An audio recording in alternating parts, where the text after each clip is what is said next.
Assalamualaikum warahmatullahi wabarakatuh. Alhamdulillahilladzi arsala rasulahu bil huda wa dinil haqq liyudhhirahu 'alad dini kullihi walau karihal musyrikun. Asyhadu an la ilaha illallah wahdahu la syarika lah wa anna Muhammadan 'abduhu wa rasuluh. Allahumma salli wa sallim wa barik ala Muhammadin wa ala ali Muhammad walhamdulillahi rabbil alamin. Saudaraku seiman dan kaum muslimin yang dirahmati Allah. Keistiqomahan di dalam beramal merupakan suatu hal yang paling mendasar. Makanya Rasulullah SAW mengatakan, Ahabbud dini ilallahi adwamuha. Sebaik-baik agama maksudnya ketaatan di sisi Allah adalah yang paling langgeng, yang paling istiqomah, yang paling rutin. Bahkan di dalam lafaz lain ditegaskan wa in qalla, meskipun sedikit. Kenapa? Karena innamal a'malu bil khawatim, kata Rasulullah. Yang dihitung oleh Allah pada akhirnya adalah di akhir daripada amal kita. Bagaimana nasib akhir amal kita? Wala tamutunna illa wa antum muslimun. Karena Rasulullah SAW menegaskan, fa innar rajula la ya'malu bi'amali ahli al-jannah fima yaran nas wa huwa min ahli an-nar.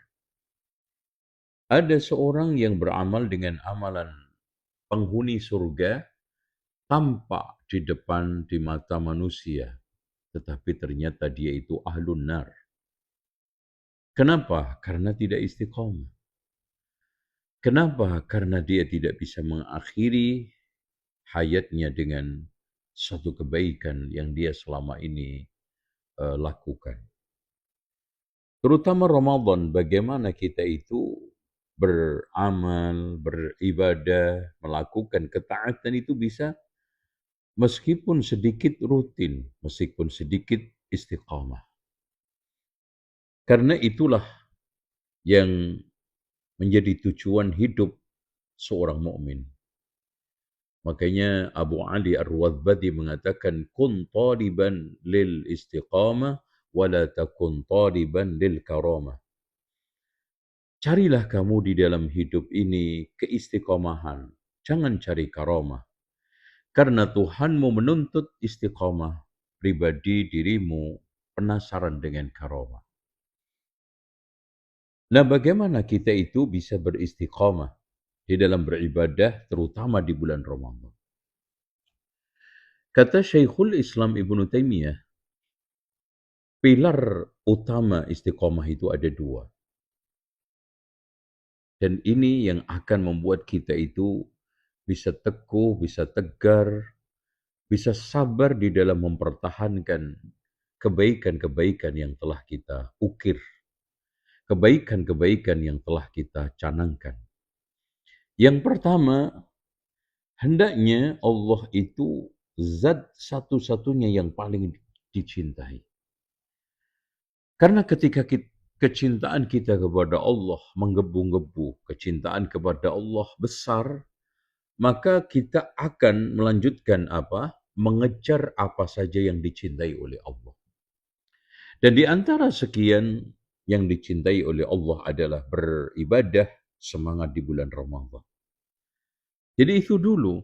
Kalau kita tidak punya dasar utama ini, yaitu mencintai Allah di atas segala-galanya, maka kita tidak akan bisa berbuat apa-apa.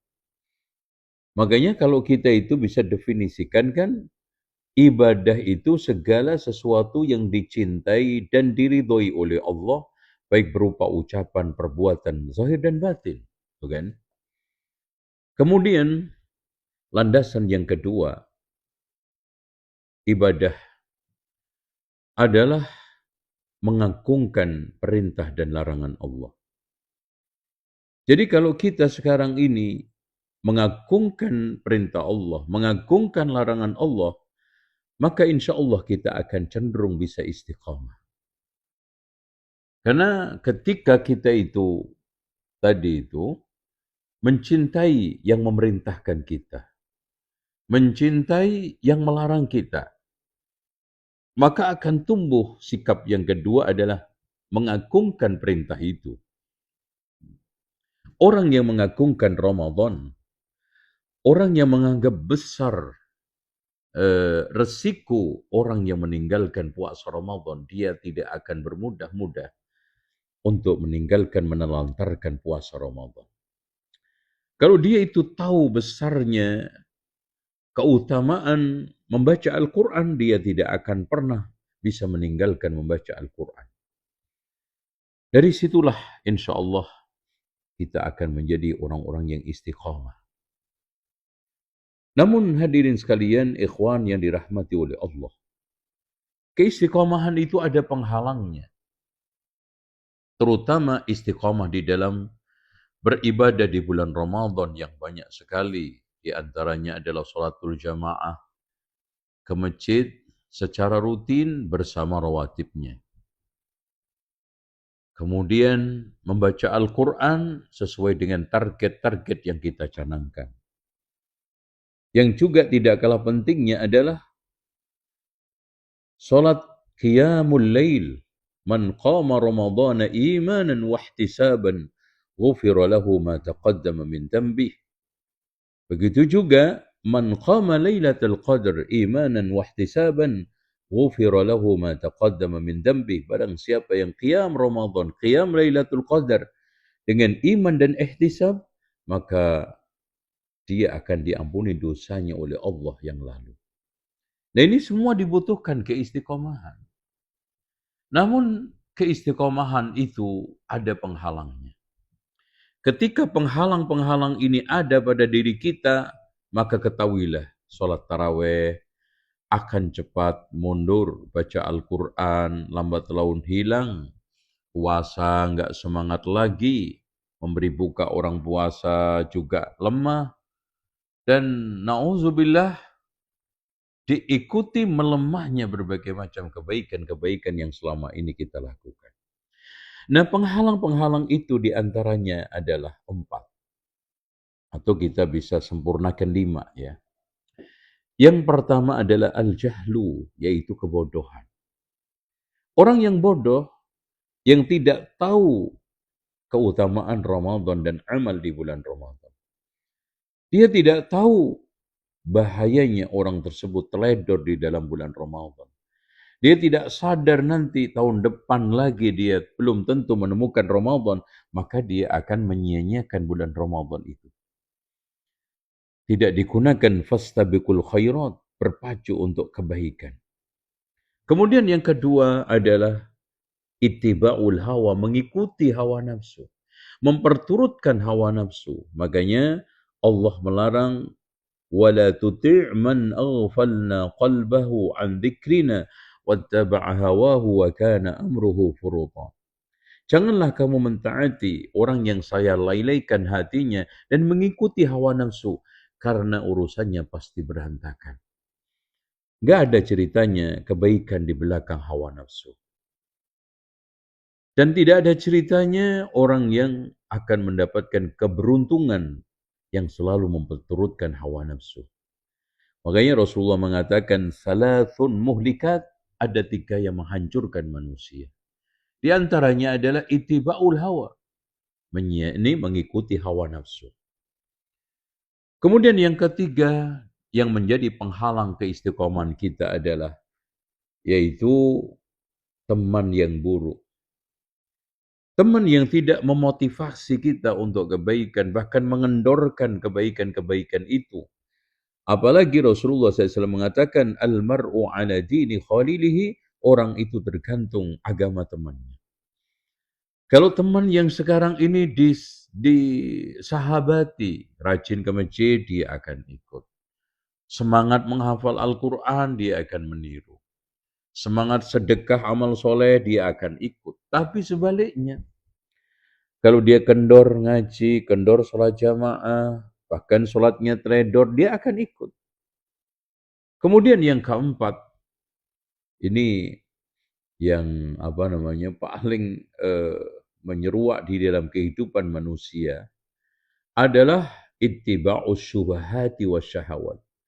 Jadi mengikuti syubhat dan syahwat. Jadi syahwat yang diikuti tidak akan bisa menguntungkan manusia. Makanya Imam Al-Mawardi membedakan antara hawa nafsu dengan syahwat.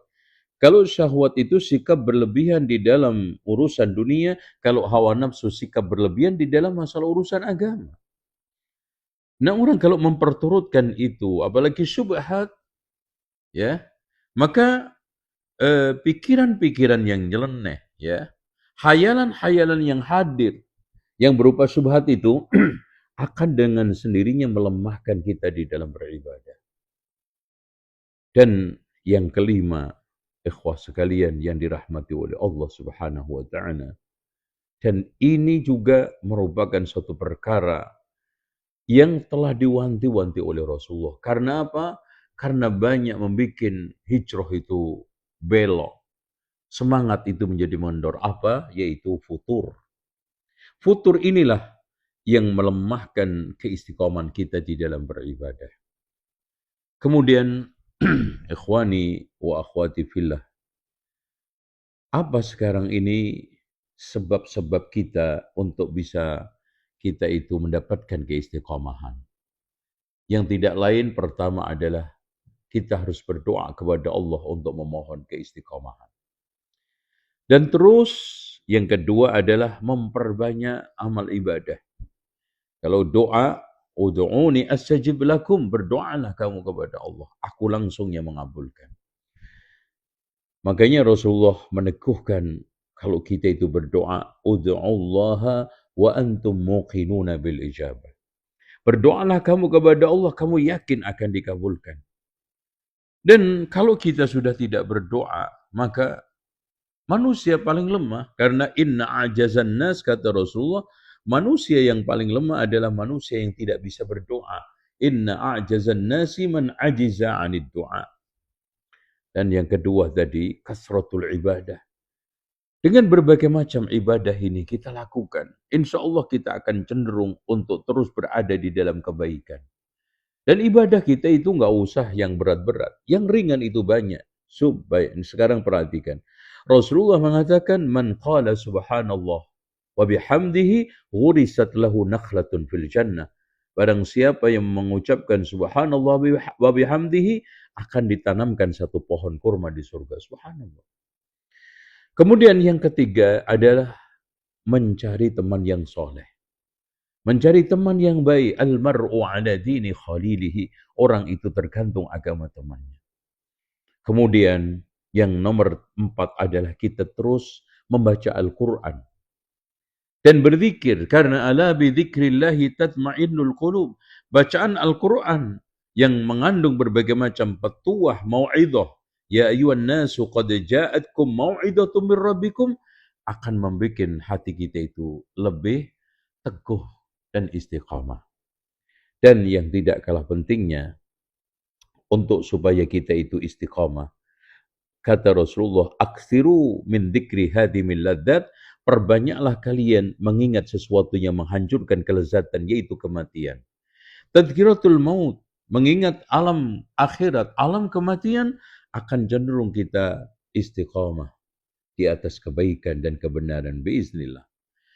InsyaAllah mudah-mudahan apa yang saya sampaikan ini bisa memotivasi kita untuk istiqamah selama bulan Ramadan. Dan semoga Allah Subhanahu wa taala menjadikan kita orang-orang yang punya kemauan dan juga punya kemampuan untuk menjalankan berbagai macam ibadah. Dan alhamdulillah, ibadah yang dicanangkan oleh Islam itu sangat variatif dan fleksibel, disesuaikan dengan kemauan dan kemampuan manusia. Ada puasa barangkali yang kuat berlapar-lapar diri. Ada infak barangkali ada yang punya duit banyak.